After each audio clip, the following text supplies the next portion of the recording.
So I had kind of talked about the administrative arrangements, which were very simple. I didn't quite finish that point, as I've included that in an article I wrote, so I'm kind of going on and on about it. But similarly, there weren't any, when the Muslim state expanded, there weren't any governors that were in other places. So for example, you'll encounter in this book, if you read it, and I really do recommend that you do so, it's an excellent book. You find here is the oasis of Khaybar north of Medina, and that was another oasis, something like this, that had a certain area and had really not a great deal of unity in it also. And the Muslims acquired it, and they didn't even put not only no garrison there, but no governor there either. Rather, they would just send out some official from Medina who was murdered in the oasis, and then that came to be kind of a case that reverted to the Prophet in Medina, because that was in his own lifetime. And so the first time that a governor was placed sitting in another location was when the Prophet's own birthplace, Mecca, surrendered in the year 630, somewhat more than 2 years before the Prophet died. He appointed a governor in that place, who also had no staff and no doormen or chamberlains, nothing. So there was an extremely simple arrangement in that sense, an administrative sense, and that also meant that there weren't a lot of sunnahs or precedents for Muslim government and administration in the period after the Prophet died.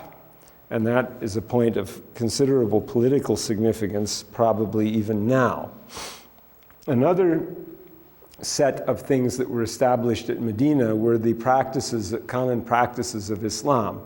These are also recorded in the history books when they were established. The practice of the Salat was established at Mecca, and that is stated, and some of the surahs, which are considered Meccan surahs, mention the Salat, and it's not improbable that the form of prayer would have been established early on in the religion. Whether that became the fixed canonical form immediately, or whether there were certain changes introduced during the rest of the lifetime of the Prophet, isn't clear, but there was one important detail that changed, and that was that the Muslims, in prostrating or bowing, originally bowed to Jerusalem. And then in the year 623, the command came down, which is recorded in Surah 2 of the Qur'an, although it doesn't mention either Jerusalem or Mecca. It just mentions, we will give you a direction to bow in prayer that will suit you.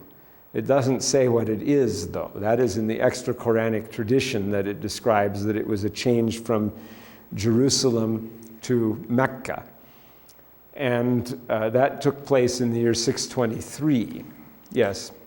Can you explain that again? Because I think I misread this in some books, or maybe I read it correctly and the name wrong, where the orientation towards Jerusalem is a consideration. I want to know how to clarify that. You mean, why did the Muslims bow toward Jerusalem originally? Is that your question? Yeah, that. And was that the intent, the hope? The intent? Yeah, the hope for the tradition for it to, for the long haul, for staying in power. Well, I think originally the Muslims bowed toward Jerusalem because that was a sacred enclosure where the temple of God had stood at one time. And so that was a place that was venerated and sacred also. And the Muslims prostrated themselves in that direction, just as the Jews faced toward Jerusalem in prayer, and even now, although they do so symbolically rather than in searching for the exact direction. Whereas for the Muslims, to search for the exact direction has always been something of interest to them, and the exact direction of Mecca. And then it said in the Quran, the commandment came to shift the prayer to the other place. The verses it concerns, since you did ask a question about it, are in Surah Al-Baqarah. They're around 140 or so, I think. Let's see. It's around in that area. Yes.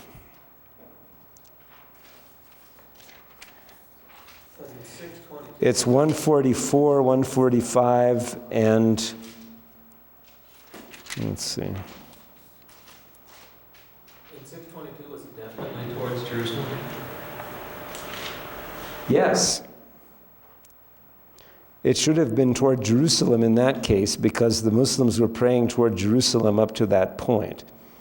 Yeah, it's actually the verses referring to the change of qibla are 144, 145, 149, and 150. So that's it.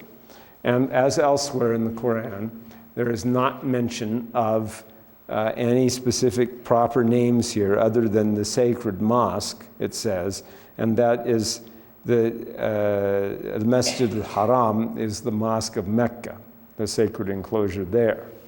Which surah was that? I'm sorry. 2, Al-Baqarah, verses 144, 145, 149, and 150. So it says, the people of the book know well that that is the truth from their Lord. And then the footnote says, glimmerings of such a kiblah were already foreshadowed in Jewish and Christian practice. Can you elaborate on that?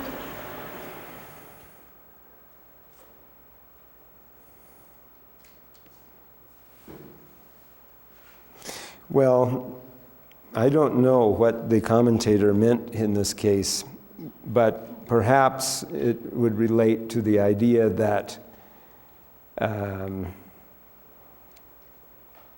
all of the human race is meant to be united on one qibla or one direction of prayer. If, for example, you go to the Hopi villages, you find that every Hopi village is a sacred enclosure. When the priests go to sprinkle the cornmeal around the village, claiming the whole earth for the Creator, their village is the center of the world. So Oraibi on the third mesa, that village, they say the name of it means the center of the universe. But Shangopovi on the second mesa, it's the center of the universe too. In ancient Rome, the Pomerium was the sacred enclosure of the city of Rome that was expanded by a priestly decree by Caesar Augustus to include more land because the city had grown beyond those boundaries. And the general had to lay down his arms to enter the city to triumph because they weren't allowed to bear arms in the sacred enclosure. In the Taos Pueblo, electricity, as far as I understand, to this day is not allowed inside of the pueblo itself. And so some of the Indians there build their houses just outside the sacred boundary so that they can have electricity. And likewise, Mecca has a sacred enclosure or sacred boundary, and Mecca is a haram. So the intention may be for this to be a universal haram or this universal sacred enclosure for all of the human race and not for part of it. And that would be part of the universality of Islam because that's what he talks about here in that line. So that would be my suggestion about what Yusuf Ali, the translator, means in this case. And you might notice that there are some parallels. For example, if you look on the other side at verse 143, thus we have made you an ummah justly balanced. Well, say a community justly balanced, that you might be witnesses over the nations, which is a very poor translation since the Arabic is an-nas, meaning people in general, not the nations. It says that you might be witnesses over all humankind, and the messenger a witness over you. And this is part of the universality of Islam. It is absolutely unquestionable, by the way, that Islam claims to be a universal message for everyone. And that is demonstrated repeatedly in the Qur'an, and verse 143 is an example of that. Yes, so anyway, the qibla, or the direction of prayer, was changed to face towards Mecca. And that then involved a definite raising of the status of the sacred house in Mecca, which nevertheless had been considered the sacred house by the Prophet himself before. And so the Meccan Haram did not have no status, and then it had status, but it received the status as also having the direction of the prayer, or the kiblah, being faced that way. So that was an alteration in the prayer that occurred in the Medinan period.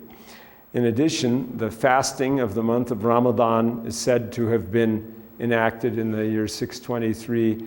The payment of the zakat as a pillar of Islam was enacted during the Medinan period, and the Hajj, or the pilgrimage to Mecca itself, was enacted and demonstrated only at the end of the Prophet's life.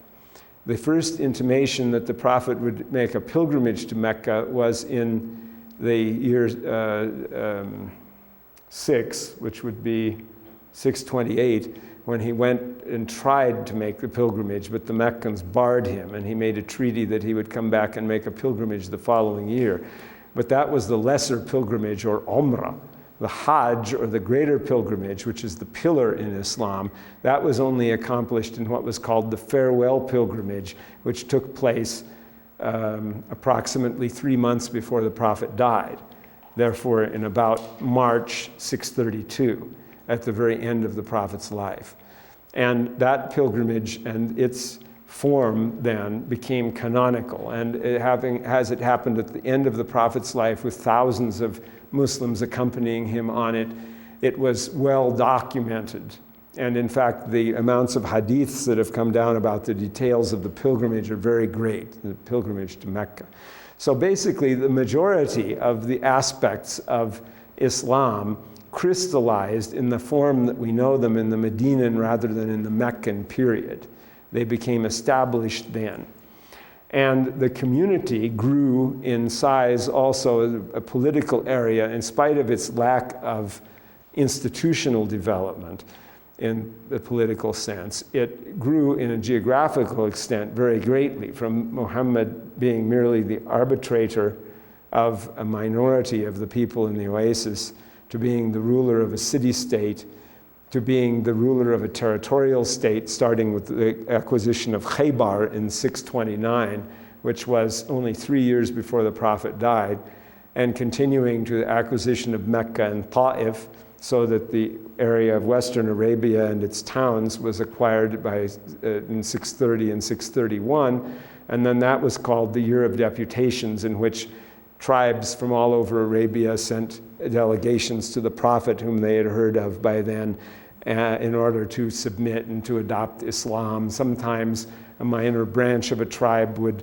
send someone who would adopt Islam and come back and teach it, and then they would become influential in their tribe and so on. So that all happened at the end of the Prophet's life, just in the last couple of years, that it mushroomed into something like that. And when we consider how many years we've practiced our religions or whatever that we practice, or how many years we've lived our adult lives, I myself have practiced Islam for 27 years. And the time the Prophet was preaching Islam was only 23 years. And so the amount of development and change that happened was really fantastic and enormous. And it is one of the most spectacular stories that ever happened in the human race, if not the very most spectacular one. Now, there are some other issues that no doubt need to be addressed. One thing I haven't spoken about is the concept of sacred war and the military campaigns of the Prophet, which is one of the two issues that usually is utilized to beat the Muslims over the head in the United States and the Western countries in general. The so-called jihad as holy war, military war, aggressiveness, militancy, etc. on one hand, and then women is another issue. And that issue, I think I'll leave aside for the time being, unless it comes into the discussion tangentially, and deal with the issue of the war. And in fact, my book that I authored on my own, with my doctoral dissertation that I published as a 400-page book, is entitled The End of the Jihad State, the Reign of Hisham ibn Abdul and the Collapse of the Umayyads, referring to the Umayyad Caliph who ruled from 724 to 743, in other words, about a century later. And that was at the end of a long series of great military campaigns. And I think before one can actually discuss the actuality of those, one might better preface it by discussing the different points of view that have been stated about them, in order to enlighten you to the fact, or to help you to see that it is not an issue that's unloaded from any side. It's been traditional for centuries for Christian people to denounce Islam on this account. In fact, in the Greek writing Doctrina Jacobi Nuper Baptizati, which was written in the year 634, only 2 years after the prophet had died, by a Jew in the Roman Empire who had been one of the Jews who had been forcibly converted to Christianity by Heraclius, the Roman emperor, in 632, the very year the prophet died. In other words, the very same exact year the prophet Muhammad died, the emperor Heraclius enforced the previously issued decree to baptize all the Jews in the Roman Empire forcibly, whether they liked it or not. And once the water was placed on their head, they were Christians, and if they denied that, they were apostates and could be killed. And this person, however, became loyal to Christianity and was sent to Carthage in North Africa to try to persuade his fellow Jews to become Christians willingly. And amongst the things he mentioned was, a prophet has come forth from Arabia, and can this be a true prophet who is coming forth fighting? So, and it's the oldest non-Muslim reference to the prophet, which is only 2 years after the prophet had died. And so that is an extremely old motif in religion. And it is especially taken as, well, Jesus Christ didn't fight, although one can find those verses in the Gospel of Matthew, I believe, which is the kingdom of heaven has been coming violently, and violent men take it by force. And the other one is that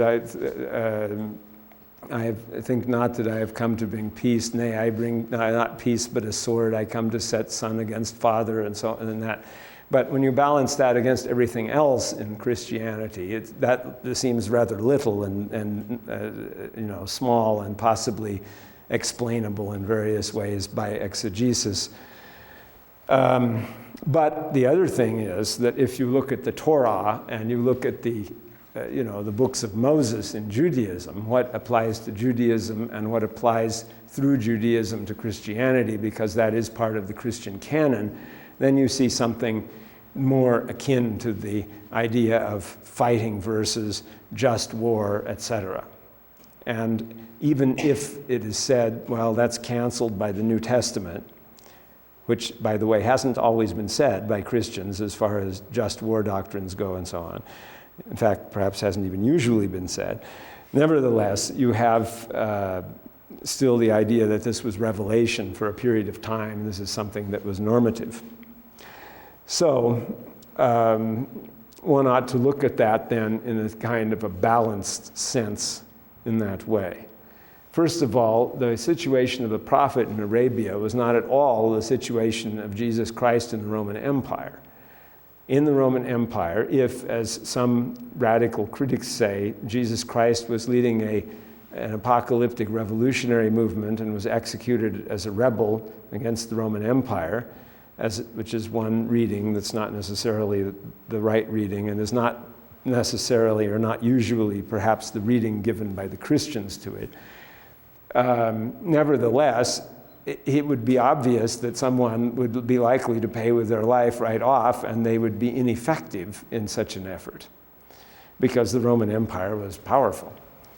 But in Arabia, where there wasn't any empire and there were just thousands of competing warring clans that were making mutual war on each other, it is very unlikely that any kind of ideological teaching would have survived if it didn't establish a space for itself, and that is what Islam did.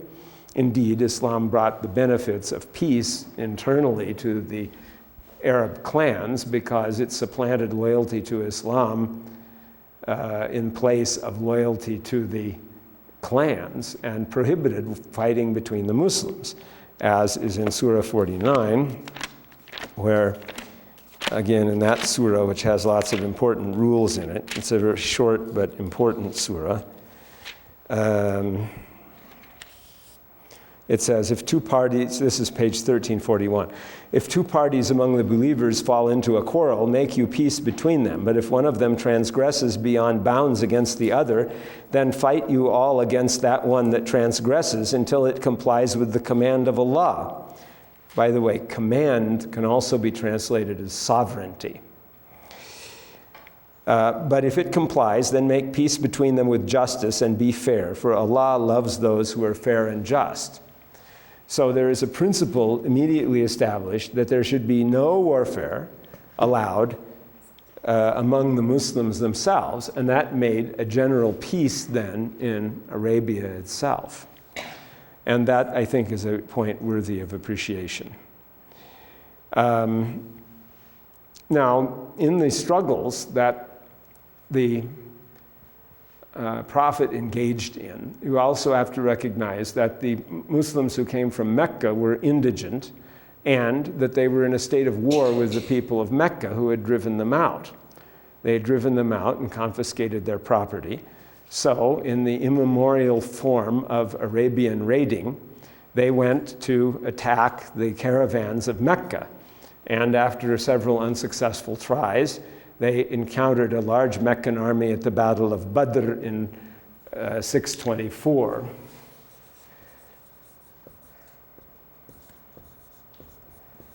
This became the most celebrated battle in all of the annals of Islam.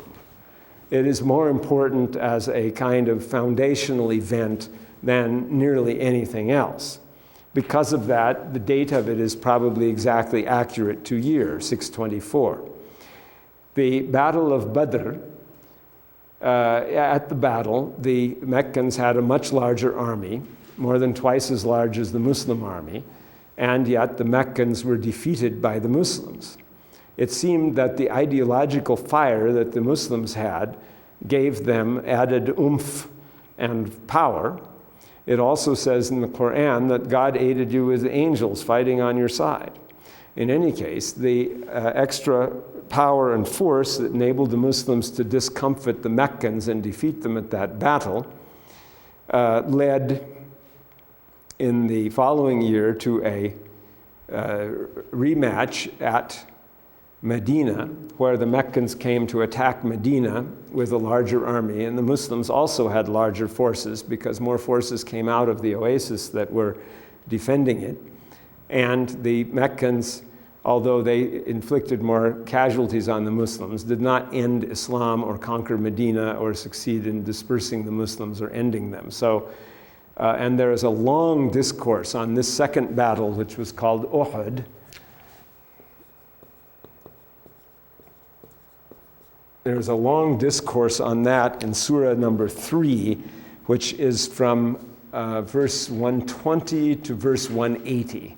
About 60 verses are a long discourse on the Battle of Uhud. And from that, you can see clearly how the verses relate to the battle, in fact. It's quite apparent.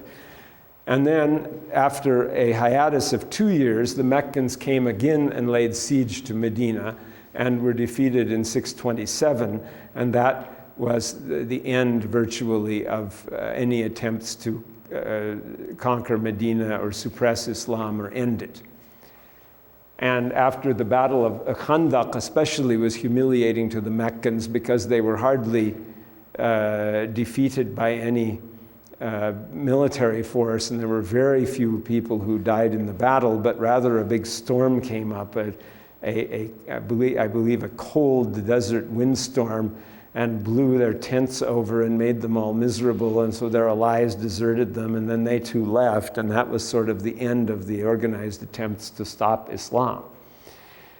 And after that, the Muslims became engaged in battles with people who had opposed them before, until most of those people, by the death of the Prophet, had been conquered. And so the area was conquered and taken over then, and the Muslim state was established from a military basis. That, in the time of the Prophet, only engaged really the western part of Arabia, even though he had gathered larger and larger expeditions together, and in particular, the Mu'ta expedition, in which his adopted son Zayd was killed, which was a very significant expedition because Zayd was killed and Ja'far was also killed in it, reached almost to the country of Jordan, or actually reached the modern country of Jordan, and that was the only expedition that went outside of the current boundaries of the Arabian Peninsula, and seemed to indicate that there was an intent to head for the territory of the Roman Empire, including the location of where Jerusalem was, and also generally including territory outside of the Arabian Peninsula. Some people, such as Professor Wilfred Madelung, have tried to make a distinction, as well as, for that matter, many of the Muslims, between the wars in Arabia and the subsequent wars under the Prophet's companions, who were caliphs, that went outside of Arabia and under the reign of Umar conquered Syria, Egypt, Iraq, and Iran, so that 4 large countries were conquered, and in fact, the parts of those 2 empires, the Persian and the Roman Empire, had been conquered, and this was the case. So it seemed that the Muslims had a policy of claiming the earth for God's rule and applying that in this literal military sense. Now, one can say, well, that gives a very bad example because military is politically incorrect now. And actually, you won't find anyone who is more disliking of military stuff than myself. And in fact, my book, The End of the Jihad State, is sort of a criticism of the military expansionism that was followed by the Umayyad caliphs, a policy that found its comeuppance quite utterly and totally in the reign of Hisham, because by the end of his reign, the attempt to claim the whole earth for God's rule was decisively ended, never to be resumed to this day. And so the policy of the universal jihad, or universal war to claim the earth for God's rule, ended at that time. And so here we have certain odd facts about the structuring of various religions. In the case of Christianity, Christianity started in an organized state and spread inside of that as a kind of illegal religion, and partly as a result of the situation it was in, had a very large otherworldly emphasis that is quite clear. And when Emperor Constantine appropriated it for the purpose of legitimating the Roman state, he succeeded greatly. And that was also one of the great coups in history. Just like the life of the Prophet is of great significance, so also the reversal of fortune by Constantine, where the Roman Empire had been floundering looking for a legitimating principle. He succeeded totally in legitimating it by appropriating Christianity to legitimate it. He said, I am now the Christian emperor. And so received adulation for that, was able to use the Christian ecclesiastical organization as an arm of the state to help support himself. So the history of the Roman Empire is in the 3rd century, between the death of Septimius Severus in 211 and the accession to power of Diocletian in 284, 285, apparently none of the Roman emperors died peacefully. There is a suggestion that Hostilian died of the plague and Claudius Gothicus died of the plague, but those may be not true. It's quite possible both of those emperors were also murdered. And all the rest of them were killed, usually by their own troops, sometimes by the enemy. And the average reign was for about 2 years, and there was a constant confusion, and the empire almost fell apart. It was the crisis of the 3rd century. When Diocletian made a system, a big pagan system that was very carefully arranged for succession, that didn't last long either. After Diocletian had abdicated, a unique event in the annals of Roman history, and forced his colleague in the Western Empire to also abdicate so that the system would work in an orderly way, how long did it take for it to break down? Exactly 1 year. And there were 6 emperors and raging civil wars again.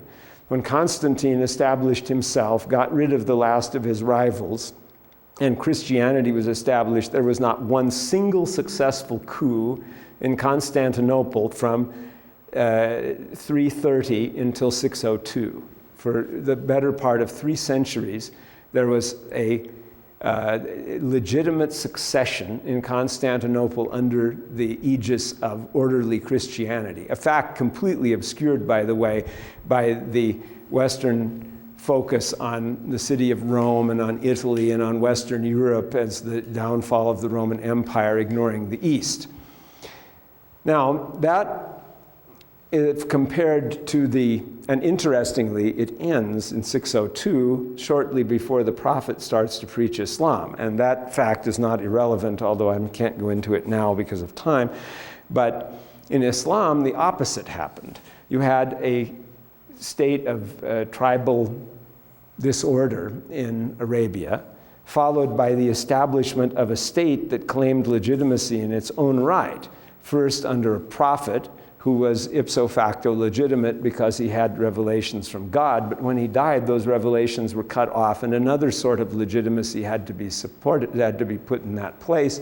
And part of it was bound up with claiming the earth for God's rule and expanding that as the early Islamic state, the Caliphate, which in a series of wars that lasted 100 years carried its boundaries to the farthest, to establish a territorial state larger in area than the Roman Empire had been, although probably smaller in population.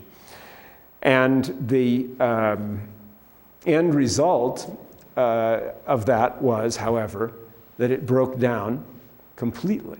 So one of the things Arnold Toynbee couldn't understand about Islam was how could Islam have been a success when, in the case of Christianity, it worked as an insidious force, like a subversive force inside the pagan Roman Empire till it achieved critical mass and triumphed. And so it came from the bottom up, whereas Islam seemed to have come from the top down because it spread as a military force over all these countries and then was taught down. Well, it didn't, of course. The real answer to that is that just as in Christianity, it came from the bottom up because no religion ever comes from the top down. That's not possible, especially no preaching religion. And the way that it came from the bottom was that the people who had been brought into the territory of Islam and not yet Muslims, and who learned with people who were the party of piety amongst the Muslims, they were the ones who took over the transmission and formulation of the religion, while the rulers became other than that, and in fact even resisted this movement and disliked it. So that the people took the control of Islam out of the hands of the rulers, and so it has remained ever since. Islam is not a theocracy, except in theory, perhaps, but in actualization, never. Islam does not allow the state have any legitimacy after the Prophet, although the Sunnis, for them, the 4 caliphs' rule was legitimate, but that is only a period of a few years, say 29 years after the Prophet's death.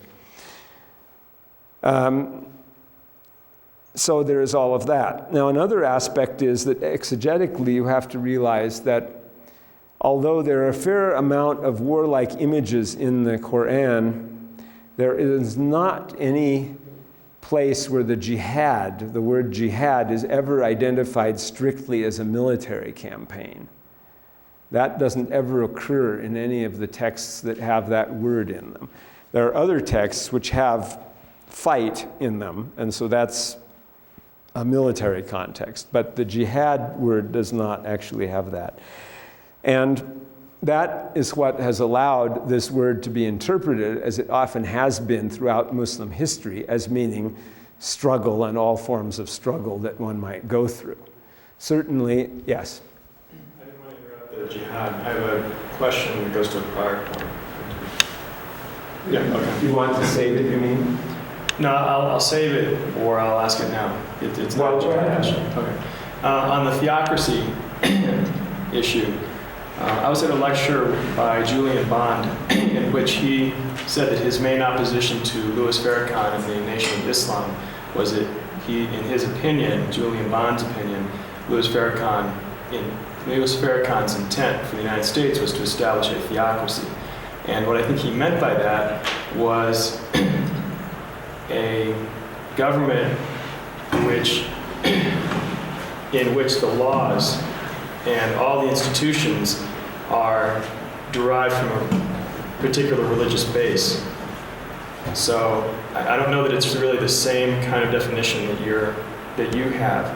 See, I think that a lot of Americans may fear Islam and consider it a theocracy because of what would happen if, I see it, I don't understand how Muslims could gain control of the United States, let's say control of the House of Representatives and the Senate as a majority, and well, I love that you're suggesting that Americans are afraid of Islam establishing a theocracy, because I think you are expressing a fear that a lot of people actually have, which seems to me to be completely irrational. Where are the Muslims in the world to ever do something like that? The Muslims in the United States are all of 2% of the population. Islam is spreading quite a bit amongst the African Americans, although I would estimate that not more than 6% of all the African Americans today are Muslims. When Professor Suleiman Yang talks about this, maybe he will tell you something more. But the African Americans will never establish any rule here. And talking about Louis Farrakhan, the prospect of him doing anything is utterly out of the question. Or if one looked at Islam beyond the boundaries of the United States, you will see that, yes, the Muslims are very numerous, but not so numerous as to constitute a majority in the world. In fact, they're less numerous than the Christians. By the very minimum estimate of the number of Christians in the world, there would be 25% Christians. By the very maximum estimate of the Muslims, there would be 20% Muslims in the world. That's about as close as you could get. And where are the Muslims located? In the very poorest countries, the ones with the highest rates of illiteracy, the ones that are the most marginal to the world economy, and ones which have a great deal of ignorance about the actual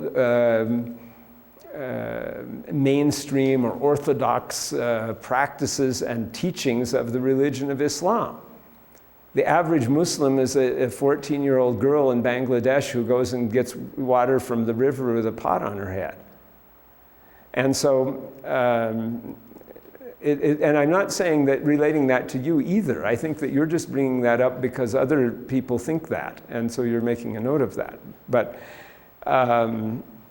that seems very odd, and it seems to reflect a certain kind of odd insecurity that the American people have about things.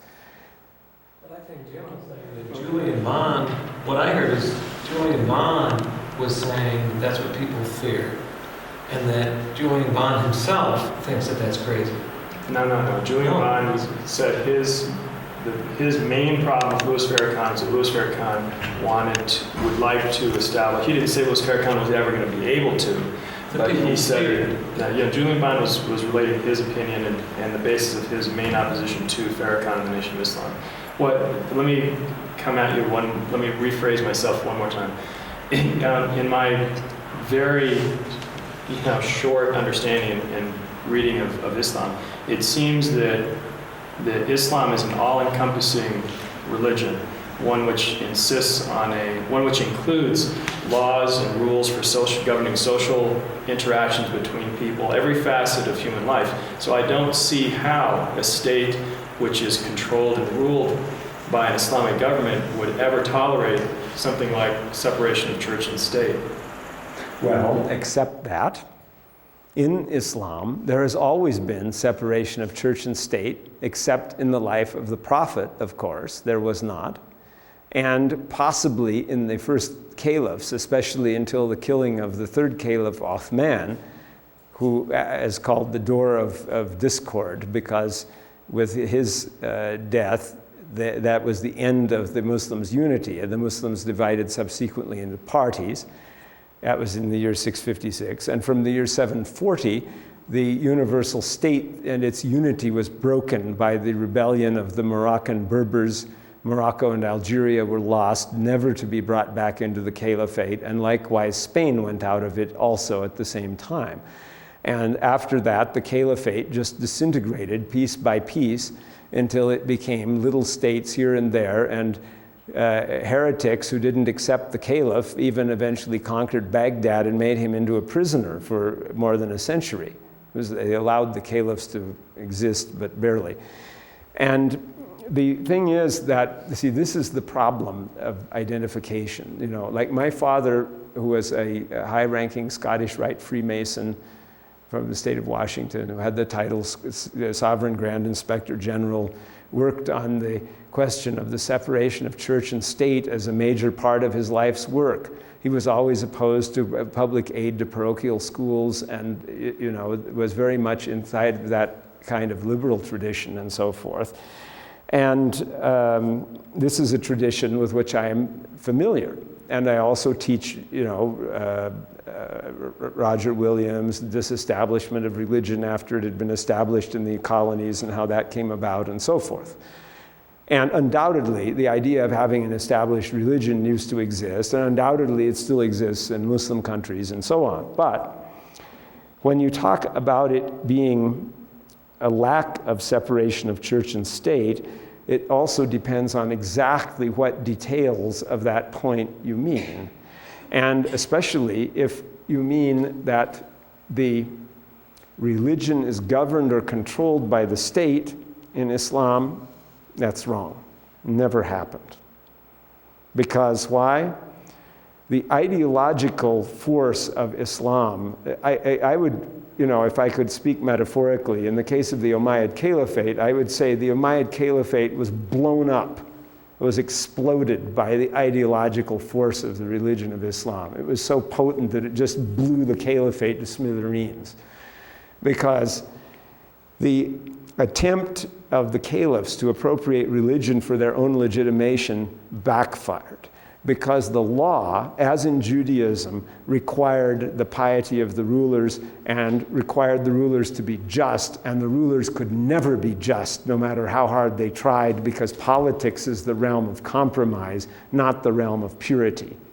So you have on the books things like a hadith in Bukhari, a canonical hadith that says that the ruler must be obeyed unless he enjoins a sin, in which case there is neither hearing nor obedience.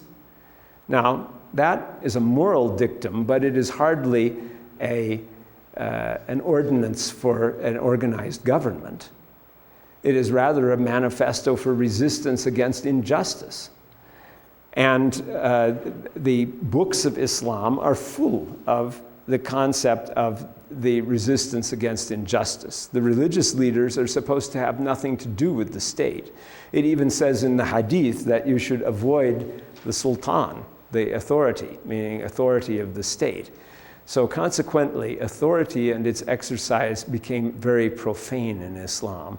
And therefore, you have kind of a mirror image of what happened in Europe, rather a reverse image of it. In Europe, the state from Constantine on, even though Constantine's Roman Empire no longer exists, was legitimated through the means of its appropriation of Christianity for that purpose.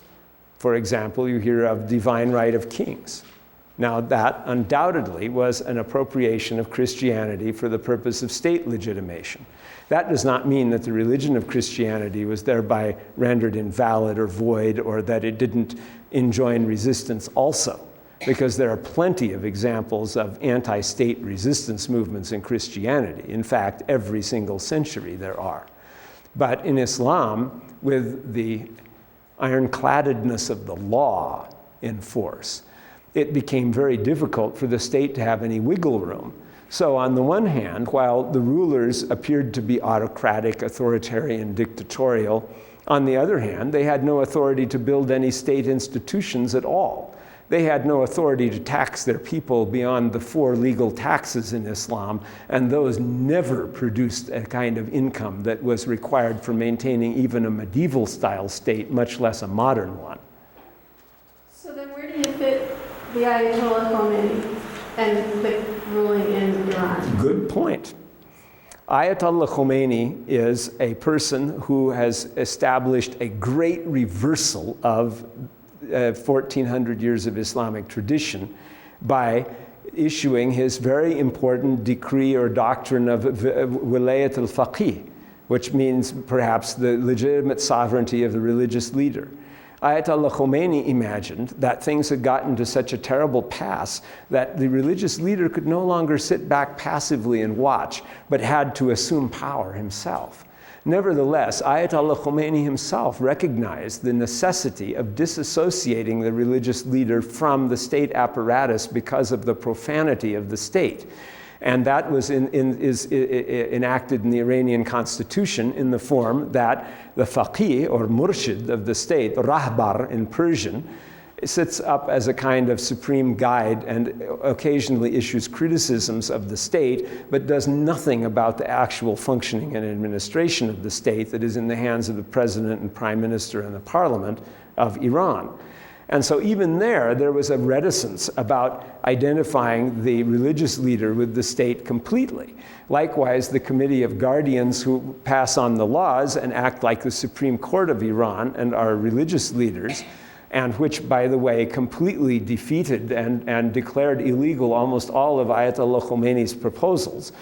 They function also in the kind of a negative critical sense, never in an administrative sense. Now, undoubtedly, in the Iranian Revolution, it is completely true that a great many of the parliamentarians and the president and the prime minister and so became religious leaders. So that religious leaders would come out and do that became clearly part and parcel of this idea that, well, we'd better participate in politics. So it came about that way. Partly that came out because of the idea of Shiaism, which had given over the centuries more adulation and higher status to the religious authorities than ever had occurred in the Sunni world. And partly it came about especially because of Iranian nationalism and modern crimes and modern statism. And so there was a desire to appropriate the symbols of religion for the development of the state. But is that successful or not? And what is it going to end up as being? Is it going to continue, or is it rather going to lead to another divorce between the state and the religion? But it's not an isolated incident. I mean, there are groups in Egypt that believe that the government of Egypt should be under control of the Muslims. Afghanistan, I think it was Nigeria or something in the paper last week was talking about creating a nationalized state of Islam. So it's not as an unusual an idea as I think you're giving the impression. It's floating up all over the place. Yeah, but it's a modern idea. You look in vain for it earlier. Try to find it. Tell me where it is. I'm not looking, but what I'm saying is... It didn't exist traditionally. But it's existing now. Yes. Well, that's true. And you know what it is? It's Islamic Zionism. It's like, it's something like Zionism. It ends up, in Judaism, the Jews, in light of anti-Semitism, persecution, and eventually Holocaust, decided, well, let's have a state. That's it. And what did that bring to them? It still brings about a split between the church and state. Now, in the case of the state of Israel, what happened was all the rabbis were against Zionism. And the Holocaust happened, and many of them were still against Zionism. The ultra-Orthodox rabbis, they still don't accept it. They say they'll go sit in the or send their representatives to the parliament in Israel, and they'll still say, we don't accept this as a legitimate state. We're just doing this as an ad hoc thing so we can get monies for our own educational system and so on. And if you compare Israel to Pakistan, exactly the same thing happened. When the state was established and was successful, many of the ulama, the religious leaders, just like the rabbis in Judaism, were captured by the state. But they were captured temporarily and partially by it, because it did not solve the problem that essentially exists, which is that the state is essentially a profane institution. It is the field of compromise. It is not the field of purity. And so there will always be parties that will go out against any such solution. And as time passes and marches on, any party that remains associated with the state over the long run will have its spiritual capital completely depleted and emptied. See, Max Weber teaches in his teachings about religion and charisma. And there are these two phenomena. One is the crumbling of charisma. That is when you have a state and you're trying to rule it and you have to make compromises, it fails. How did the Abbasids come to power, replacing the Umayyad dynasty? Because often that's thought of as, oh, well, that was just a revolt and there was one family replaced another and they had their retainers and blah, blah. That was very ideological. It was a revolution. They were saying that we are going to bring the Al-Muhammad, the family of the Prophet, back to power and get rid of these filthy Umayyads. And so they brought themselves to power. And then when it was revealed they were Abbasids, that they were only descendants of the Prophet's uncle and not the Prophet, everyone revolted against them. And they had no legitimacy at all. And they used highfalutin titles to proclaim legitimacy. So they called their state Ad-Dawla al-Mubarakah, which can be translated best in idiomatic English with me as the Blessed New Age. It could be called the Blessed Turn, if you wanted to be ultra-literalist maybe, but the Blessed New Age. And they took on messianic titles like Mansur, Mehdi, Hadi. The titles almost built up to a higher and higher degree. Mehdi is the rightly guided one, and Hadi, his son and successor, who only stayed in office for 1 year, means the guide, which is actually one of the names of God himself. And his brother Rashid, who took over after him, that's also one of the names of God. So they tried to appropriate highfalutin titles, but at the same time, they were totally undermined by the fact that they were deserted on all sides, and in the end, they had nothing to rely on except military compulsive force because the people rejected them and refused to accept them. It's a well-known fact and an argument of my father that association of church and state causes the religion to be emptied of its spirituality. It is a fact that the Persian kings under the Zoroastrian Sasanian Empire that held forth for centuries against the Romans and often most successfully, that the Zoroastrian kings, the Zoroastrian priests were just associated so closely with the state, the religion of Zoroastrianism collapsed and all the people became Muslims except for a tiny handful who are still Zoroastrians. And that because appropriating the religion of Islam as a means of resistance proved to be brilliantly acceptable. Now, if someone comes and asks, how is it that Islam came and spread here with jihad, so Islam was spread by conquest and war? Well, nobody can be compelled to believe anything, so nobody was forced to become a Muslim inside. Furthermore, because the Muslims were less prone to pay the taxes to the state than the non-Muslims were, the caliphs didn't even encourage people to become Muslims. Like one story about the Caliph Umar, I believe, even said that so-and-so became a Muslim and the Caliph did not oppose that. As if, in other words, the Caliph would put his foot down and not let him be a Muslim even. And when the pious Caliph Umar II issued an order that the tax should not be taken from people who had become Muslims, that is the jizya, or the head tax that was originally paid by non-Muslims to the state, that a lot of people become Muslims, and so the governor in Khorasan said, okay, we're going to examine all the men to see if they're circumcised or not. to see if they're Muslims. And the caliph said, God sent Muhammad as a prophet and he didn't send him as a circumciser. Or in another version, it said he sent him as a prophet and he didn't send him as a tax collector, and cashiered the governor of Khorasan for doing that, see.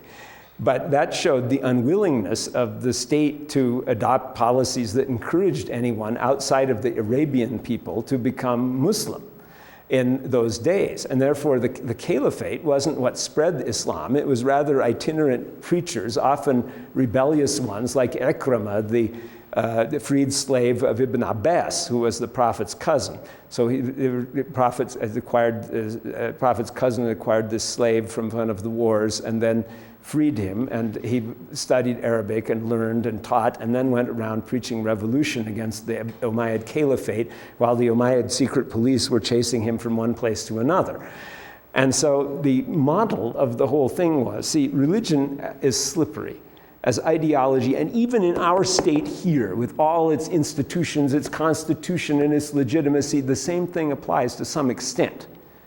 Although here, the people on the whole believe in the legitimacy of the state. So it isn't an acute problem at this time. And it hasn't been during most of the history of the United States either. But nevertheless, it is there, lying there, and it accounts for the reticence of the public institutions and all the public forces to allow religion into the public square, as has been stated in the book, The Culture of Disbelief, How American Religion and Politics How American Law and Politics Trivialize Religion, by the Yale law professor, what? No, what's his name? His name is Stephen something, I think. Stephen Carter, yes. And the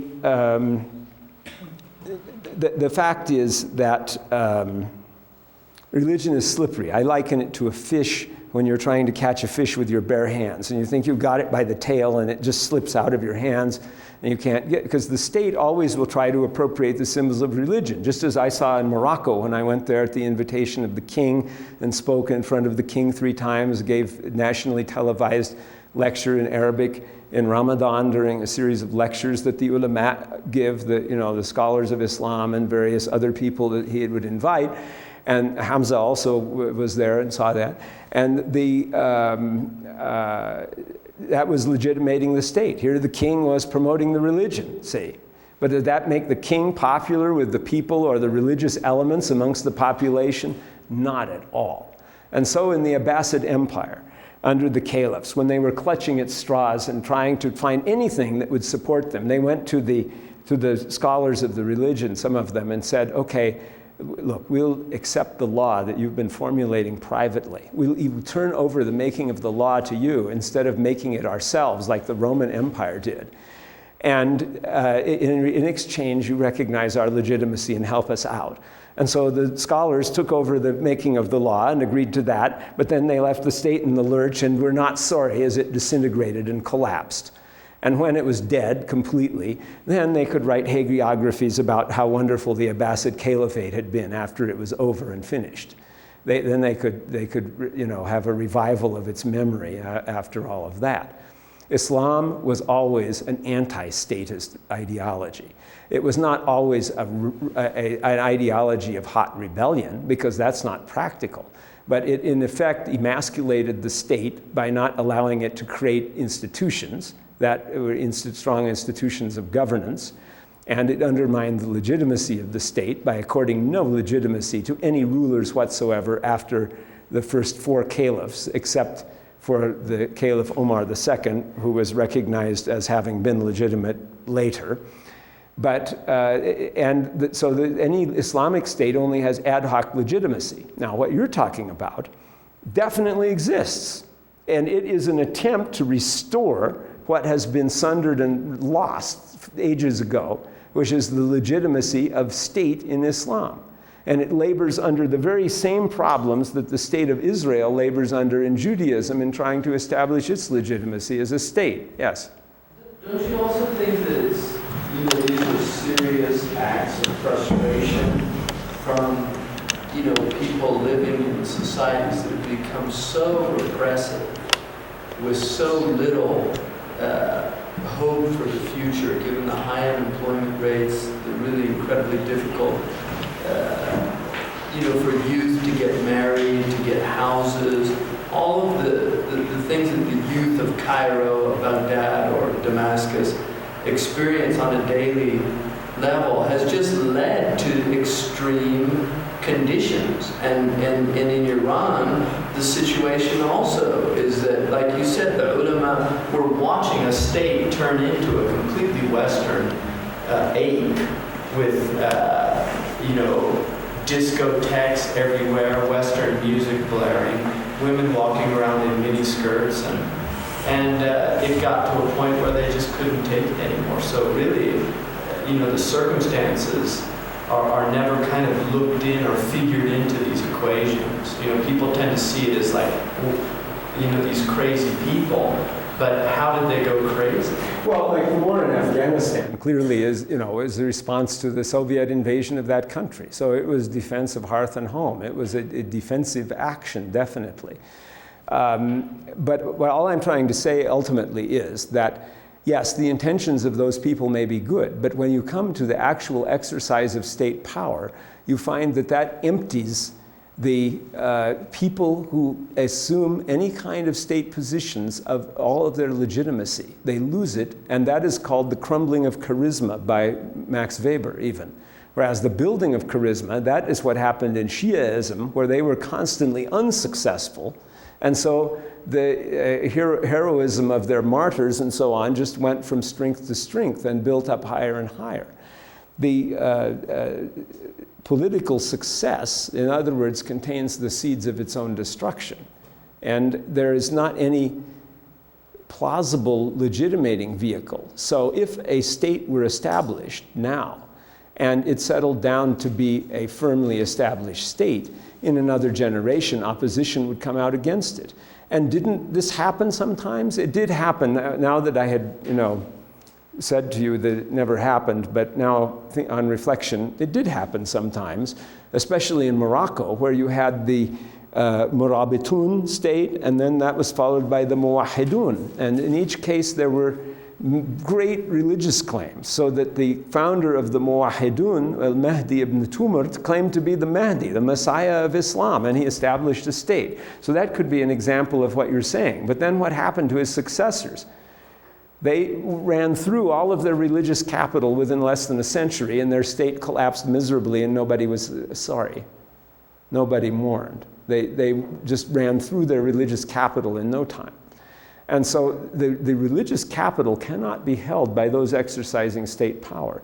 Look at the records of the judges, for example. If you look at the book of Judges and you see not the Bible, but the Islamic book of the official judges who held the office from the caliph, and they were appointed by the caliph, it was always disliked for someone to accept the judgeship. They usually did it reluctantly and only under pressure. But if you look at the actual list under the Abbasids of the judges in Abbasid Baghdad, these were the men who were supposed to be the highest religious authorities, because they were issuing judgments, and they were, one of them was called Qadi al-Qudah, the judge of judges. In other words, the supreme judge. He was like, the creation of whose office itself was a defeat for the state, because the caliph no longer could exercise that, but had to give it over to a judge. Nevertheless, because those people accepted the office from the state, their names aren't even known. They have no capital at all. And the actual founders of the 4 schools of law, every one of them was mistreated by the authority. Abu Hanifa supported a rebel against the Abbasid state and died in prison because of that. Malik was beaten by the governor of Medina because he had also issued a statement in support of the same rebel, and perhaps for other reasons. Shafi'i, who was the systematizer of Islamic law, was a blue-blooded Qurayshi from the elite families who was a minor official in Yemen, where the Abbasid secret police discovered that accused him of belonging to an illegal organization and had him deported to Baghdad to stand trial before the caliph, where he almost lost his head. And he was so disgusted with the state that when he wrote his final work, he never, in his huge book, Kitab al that he transmitted, doesn't mention the Abbasid state in it by name ever, not once, in a gigantic 7-volume work. He never mentions that because he was disgusted with it and alienated. Ibn Hanbal was supposed to conform to the state in belief in creed, because the state was pushing a certain creed which was not considered acceptable by Ibn Hanbal, and so he was publicly beaten and humiliated, and then a million people turned out at his funeral as a kind of demonstration against the state. So that kind of thing is a very ancient thing in Islam. And you will find that Islam is much more oppositional to state systems than it is supportive or legitimating of them. Okay, sorry to take too much time.